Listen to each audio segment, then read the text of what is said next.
విధి చక్కని సందేశం. ఇంద్రుడి భార్య ఇంద్రాణి ఒక చిలుకను పెంచుతూ ఎంతో ప్రేమగా చూసుకునేది. ఒకరోజు ఆ చిలుకకు జబ్బు చేసింది. దిగులుపడి చిలుకను వైద్యునికి చూపించింది. ఆ వైద్యుడు ఇక చిలుక బ్రతకటం కష్టమని చెప్పాడు. ఆ మాట విన్న ఇంద్రాణి పరుగు పరుగున ఇంద్రుడి వద్దకు వెళ్లి, మీరేం చేస్తారో నాకు తెలియదు, నా చిలుకను బ్రతికించండి అని కన్నీరు పెట్టుకుంది. దానికి ఇంద్రుడు, దీనికే ఇంత ఏడవటం ఎందుకు? అందరి తలరాతలు వ్రాసేది బ్రహ్మ కదా, నేను వెళ్లి ప్రార్థిస్తాను, నువ్వేం దిగులు పడకు అని బ్రహ్మ దగ్గరకు ఇంద్రుడు వెళ్లాడు. ఇంద్రుని ద్వారా విషయం తెలుసుకున్న బ్రహ్మ, నేను తలరాతలు మాత్రమే వ్రాస్తాను, దాన్ని అమలు పరిచేది మహావిష్ణువు, కావున మనం విష్ణువు దగ్గరికి వెళ్దాం పద అంటూ బయలుదేరారు. వీరి రాకను గమనించిన విష్ణువు వారిని ఆహ్వానించి విషయం తెలుసుకున్నారు. నిజమే, ప్రాణాలు కాపాడేవాణ్ణి నేనే, కాని చిలుక ప్రాణం చివరి దశలో ఉంది. మళ్లీ ఊపిరిపోయాలంటే శివునికే సాధ్యం. మనం ముగ్గురం శివుణ్ణి ప్రార్థిద్దాం పదండి అన్నారు. అందరూ శివుని దగ్గరకు వెళ్లి విషయం చెప్పారు. శివుడు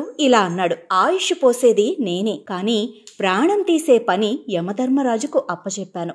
మనం వెళ్లి యమధర్మరాజును అడుగుదాం పదండి అంటూ అందరూ బయలుదేరారు. ఇంద్రుడు, బ్రహ్మ, విష్ణు, శివుడు అందరూ యమలోకానికి రావటం చూసిన యముడు వారిని సాదరంగా ఆహ్వానించి విషయం తెలుసుకున్నాడు. అయ్యో, అదేమీ పెద్ద పని కాదు. మామూలుగా చావుకు దగ్గరగా ఉన్న వారి పేర్లను, వారు ఎలా చనిపోతారు అన్నది ఒక ఆకు మీద వ్రాసి ఒక గదిలో వేలాడదీస్తాను. ఏ ఆకు రాలి కింద పడుతుందో వారు ఆయా సమయంలో చనిపోతారు. పదండి, వెళ్ళి ఆ ఆకుని తొలగించి చిలుకని కాపాడదాం అని అన్నాడు. యముడు అందరూ ఆ గదిలోకి వెళ్లగానే ఒక ఆకు రాలి పడింది.